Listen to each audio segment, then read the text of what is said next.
Throughout history, humans have been drawn to the natural world. Our ancestors settled it, and we've tried to tame it. But sometimes it just won't be tamed. Today, there are over 300 million cell phones and cameras catching Mother Nature in the act. And you won't believe some of this stuff. Greg, for a lot of us growing up, our nature was the backyard, maybe a rain puddle after it rained. Explain what the backyard was like for you growing up. Backyard for me had 1,600-foot waterfalls and a big rock called Half Dome and El Capitan. Yeah, I grew up outside of Yosemite National Park in the Sierra Nevada mountains of California. That's amazing. Fishing, backpacking, climbing with your brother, as you mentioned. You joined the TV industry when you grew up and started working and won 3 Emmys, but the call of nature got to you at one point. You decided to leave. And the job that you took is so funny because I think if it's on somebody's list of things you do when you grow up, no one would say this, but we all want this. And it's like you're going to be an explorer and a mountain guide. Yeah, who picks that? I should have picked it right out of the gate because I was a terrible television employee.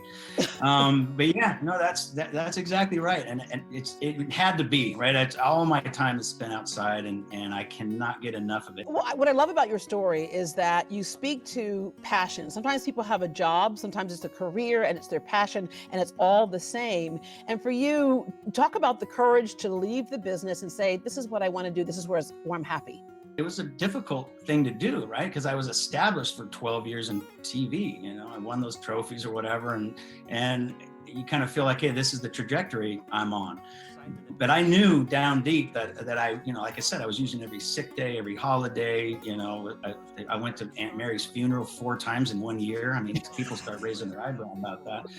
And at some point, I just had to kind of embrace, you know, that I was going to go broke and happy being a mountain guide. And that's exactly what happened. I found, you know, in my 30s where I was supposed to be. The Southern Alps in New Zealand, the Australian Outback, which a lot of people know the Outback is basically a restaurant and a blooming onion, but you know the real Outback.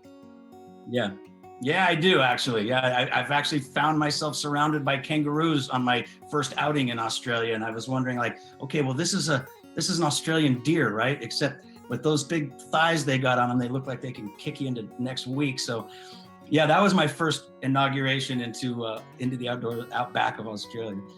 Yeah, I was in the jungles of Costa Rica as well, where I'd eat breakfast with the monkeys and the sloths. And it just, when it happened, it was so magical. And everywhere you turn, something's different. I think a lot of us forget how connected we should be to nature. And so what's your advice to people who haven't been out of the city, if you will, who haven't been out of the country? Well, that's a big one. You just said it is part of us. I think no matter what you believe in, thousands of years ago, our ancestors were scratching around on the ground and hunting and gathering and had just a more intrinsic, you know, relationship with the outdoors. And I think that's been handed down to us on a cellular level. I think it is part of us, and there's just different degrees of forgetting that fact. And so getting out there and sort of, most people that I guide will not have this feeling of, oh, thanks for showing me this thing and enlightening me. It's this almost this feeling of remembering. Like, yeah, I kind of belong here. This feels right. Get ready to experience the wild side of Catalina Island, coming up next on Motion. You safely exposed us to things. We got to travel around the world with you with Motion, the 5-year, 100-episode series where you explored the outdoors or the road less traveled.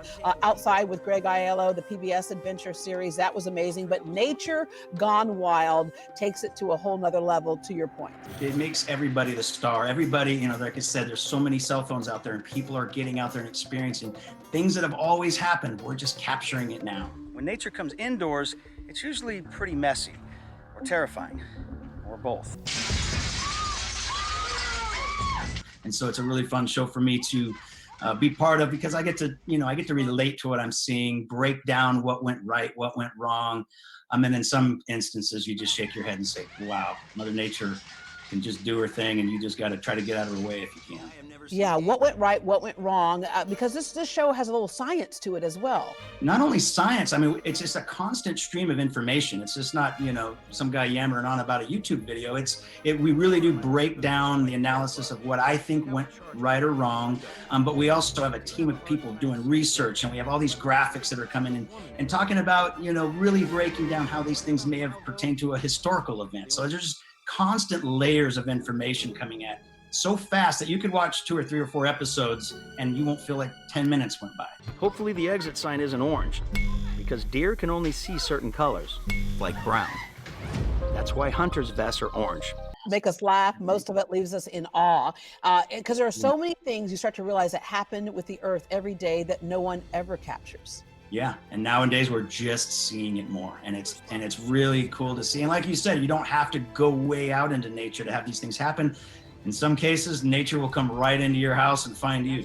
What is the experience that you had that made you just go, wow, and is at the top of your list? You know, I've had a few where, you know, in shooting the show Motion, where you know, I've done some silly things. I've paddled under huge icebergs the size of shopping malls. But definitely a lot of the animal encounters I've had between mountain lions. I've been stalked by a mountain lion. I've had hundreds of bear encounters, and then some really just sweet encounters with animals that meant me no harm, that just were really impactful. So there's just so many things that happen out there, and it's just a matter of getting out there and experiencing bit by bit, you know, getting out just past your comfort zone and using common sense. I love when you say beyond your comfort zone. I was in Venezuela years ago, and a friend of mine said, let's go down to La Gran Sabana. I said, okay. And I thought it was a spa. And we ended up going jungle, and we got a little lost for a while. So follow the river, right? It's an experience I don't know that I would do again, but I am so thankful that I got to do it, because it taught me a lot of things. So many things that didn't mean anything anymore. Well, I hope people are inspired to get out, to want to experience some of these places and some of these experiences for themselves up to a point. But yeah, we want, you know, we know from the pandemic that people are itching to get outside. We want people to do it safe, and we want people to take the cameras out there and capture what they're seeing. But yeah, you're a part of nature. We want people to know that and to stay after it.